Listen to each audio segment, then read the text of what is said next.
Now turn to Part 1.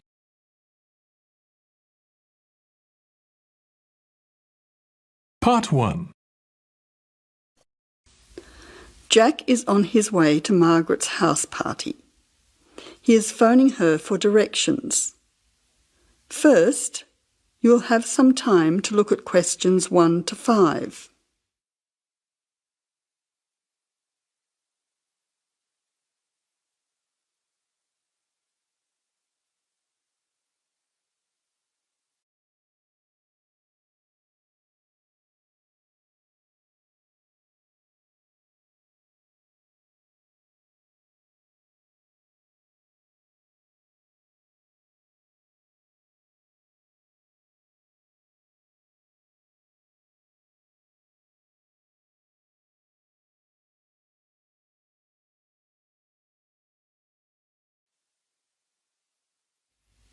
Now listen carefully and answer questions 1 to 5. Jack has got lost on his way to Margaret's party. He is phoning her for directions. Hello, is that Margaret? Yes, who's speaking? Margaret, it's Jack. I think I'm lost. I can't see a signpost and... Jack, so where are you now? Well, I'm a bit confused about the directions, but I'm at a T-junction. What can you see around you? I can see a pub on the corner. Can you see the name of the pub? Wait a minute, let me see. It's hard to see in the dark. Yes, I can read it now. It's called the Lion's Head. Oh, the Lion's Head. OK, well then you're not too far away. Go straight ahead through the traffic lights to the next T-junction. Sorry, I didn't hear you. What did you say? I said just go through to the next T-junction. OK. Now what? Well, there's a park in front of you and a large 2-storey building on the corner. Yes, I can see them. OK, so now turn left. Hang on, you're coming up the street, so you'll have to turn right. OK, got it. What's the name of your street? It's Wesley Street, Wesley, number 70. We're the 5th house on the left. You should see a red letterbox and some bushes in front of the house. OK, 5th house, number 70. I should be there soon. Am I late for the party? It sounds like things are happening there. No, it's only just started. That's good. I should be there in the next 10 minutes. See you soon. Jack hangs up and walks on. 7 minutes later, he calls Margaret again, as he still can't find the house. You now have some time to look at questions 6 to 10.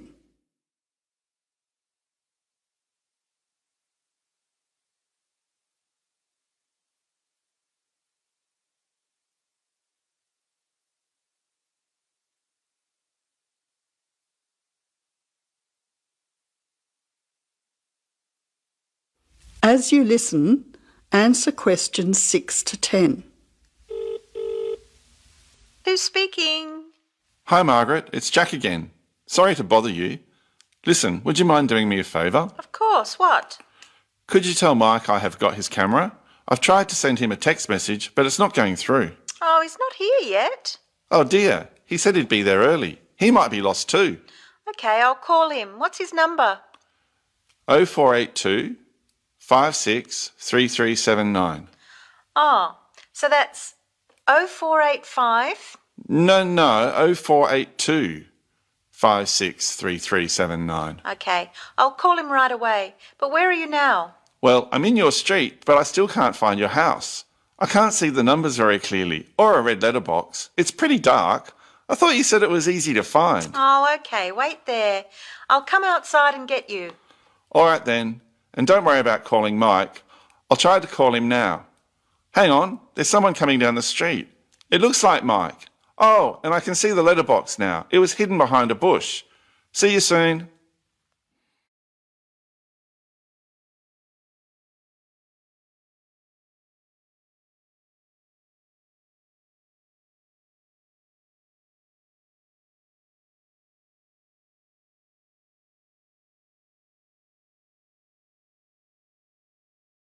That is the end of Part 1. You now have 1 minute to check your answers to Part 1.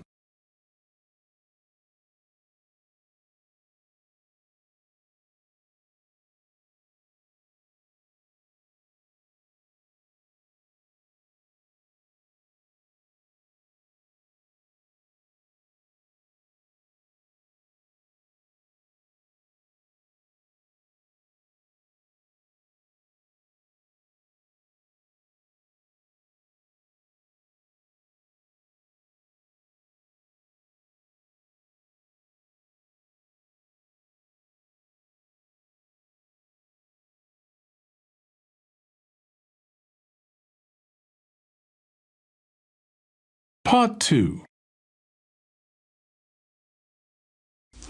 You will hear a recorded message giving information about an animal park.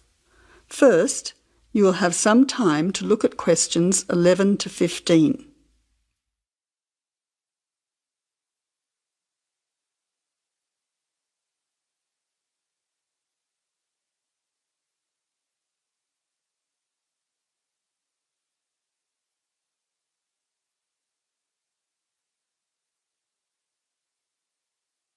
Now listen carefully to the first part of the message and answer questions 11 to 15.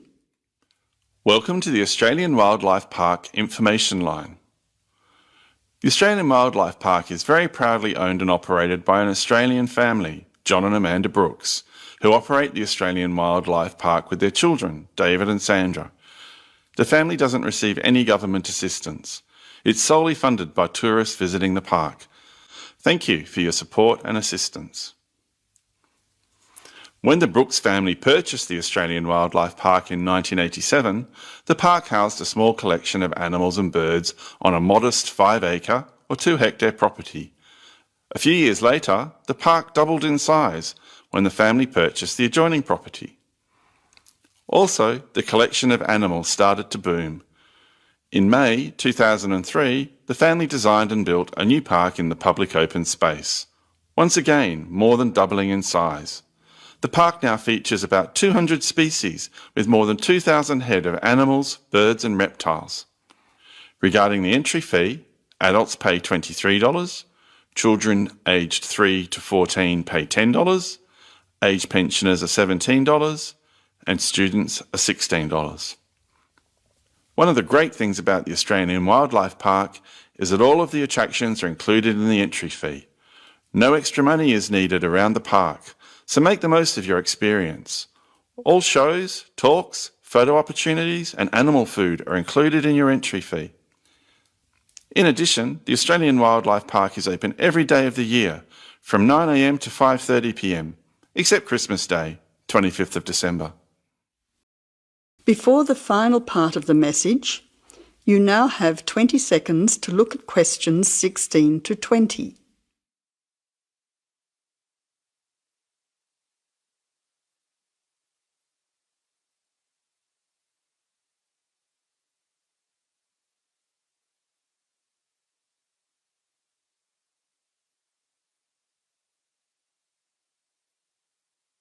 Now answer questions 16 to 20. Several attractions are available to visitors to the Australian Wildlife Park. Firstly, you can meet the koalas between 10 a.m. and 4:30 p.m. Here, people can view the koala colony in a natural environment. Another attraction is to feed the kangaroos between 9 a.m. and 5:30 p.m. Visitors can take a walk through the kangaroo enclosure, viewing them in a natural environment. Kangaroo food is provided and the kangaroos are very friendly. Also enjoyable are the wombats. At 11 a.m, 2 p.m and 3:45 p.m, there are interactive shows where the team is delighted to introduce you to these popular animals. Other attractions that may interest you are an interactive farmyard, suitable for children of all ages. Animal food is provided and the animals are very friendly. In addition, the working farm is where the country comes to town. Visitors can milk a cow, bottle feed a lamb, watch farm dogs gathering the sheep. All the excitement of a real Australian farm. When they ask for volunteers, be sure to put your hand up. Everyone can get involved. We at the Australian Wildlife Park hope all our visitors have an enjoyable time. See you soon.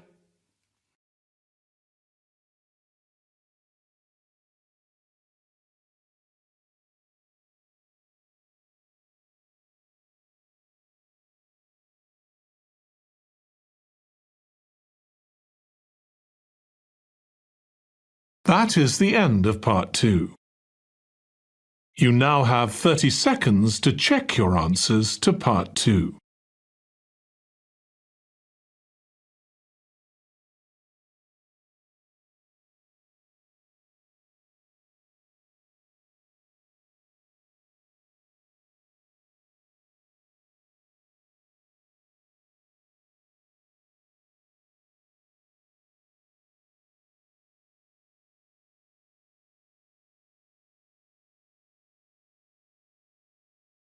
Part 3.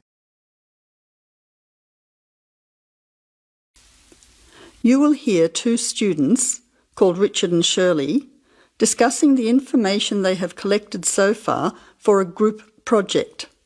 First, you will have half a minute to look at questions 21 to 30.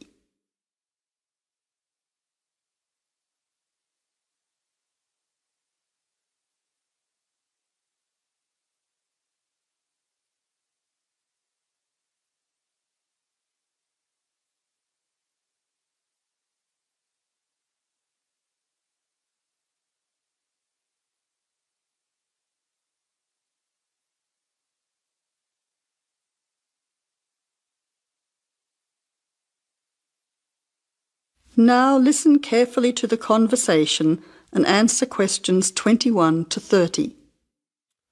Hi Shirley, glad you could meet me at the weekend to talk about the research we have to do on energy.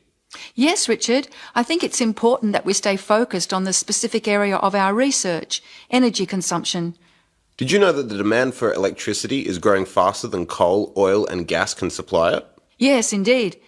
Coal and oil, which I discovered are also known as fossil fuels, could have disastrous effects on world climate. My research supports you. I also found out that the weather could be affected by global warming. However, a range of fuels are used around the world. Did you know that the most common fuels are the fossil fuels, with oil accounting for almost half at 45%? Coal and natural gas are equal next at 20%, with nuclear power being the lowest at 7%. Other sources of energy are also near the bottom at 8%. Before the final part of the conversation, you now have 20 seconds to look at questions 27 to 30.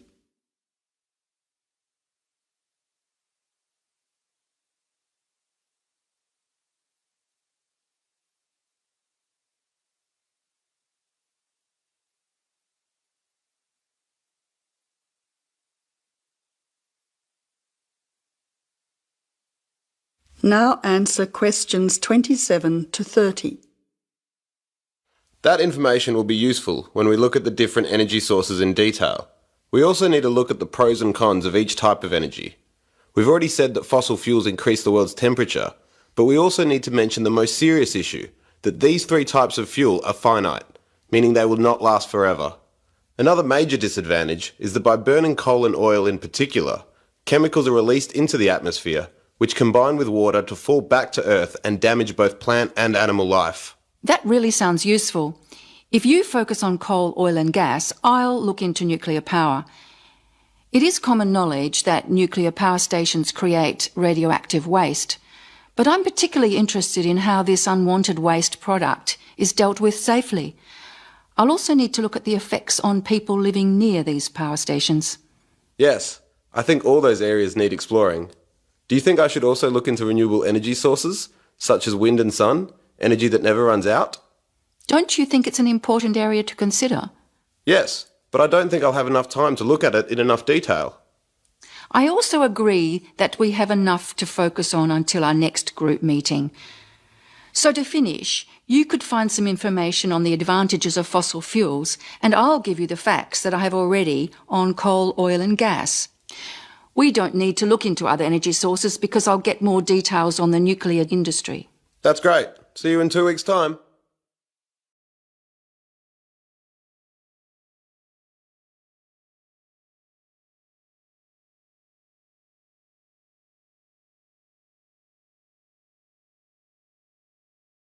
That is the end of Part 3.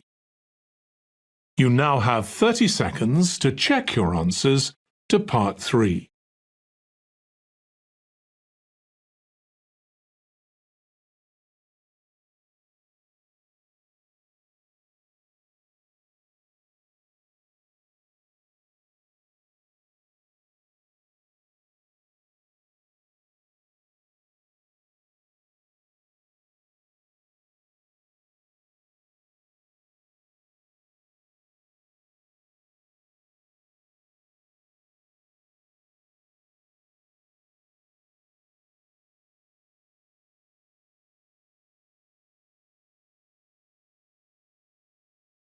Part 4. You will hear a talk from a series of lectures on the survival of our planet. Professor Samson talks about endangered species of flora and fauna. First, you'll have half a minute to look at questions 31 to 40.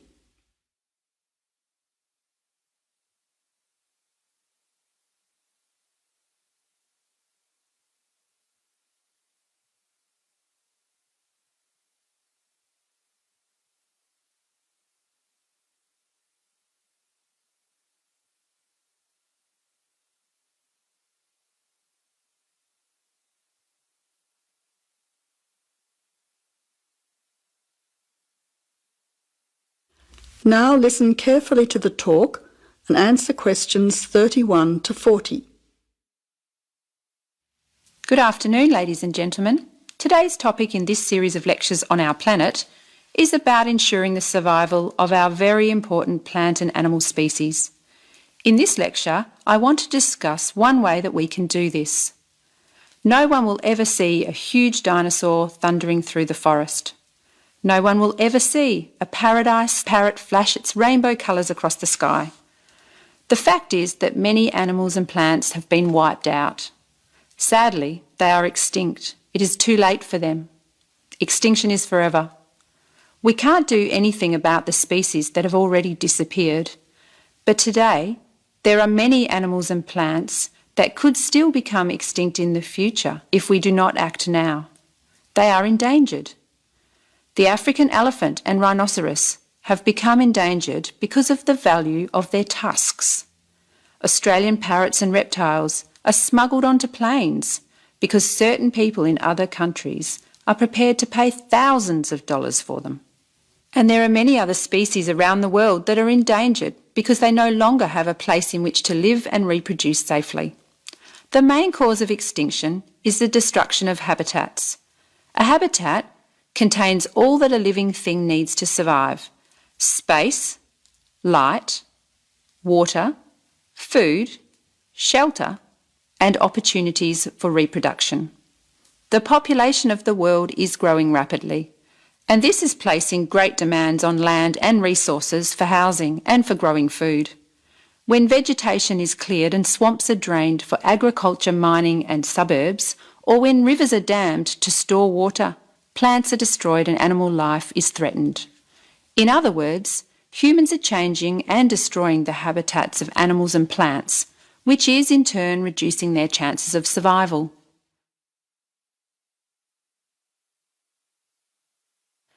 So how can we conserve habitats and help save endangered species? Well, one way is to protect their habitats permanently in national parks or nature reserves.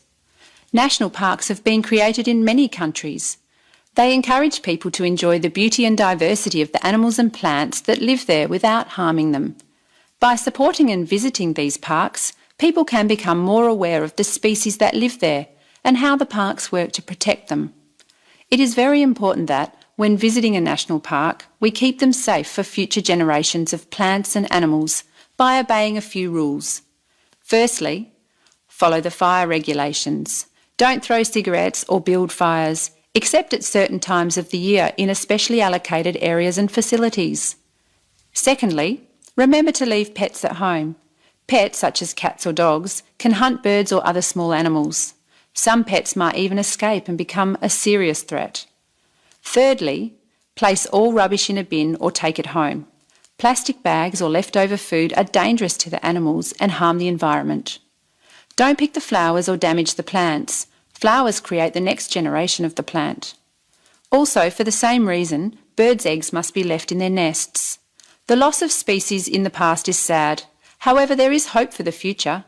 Despite the demands of our increasing population, we can work to protect the plant and animal species we still have. So I would like to conclude by saying that I believe that, with strong public awareness and support of these national parks and reserves, the future of endangered species can be ensured.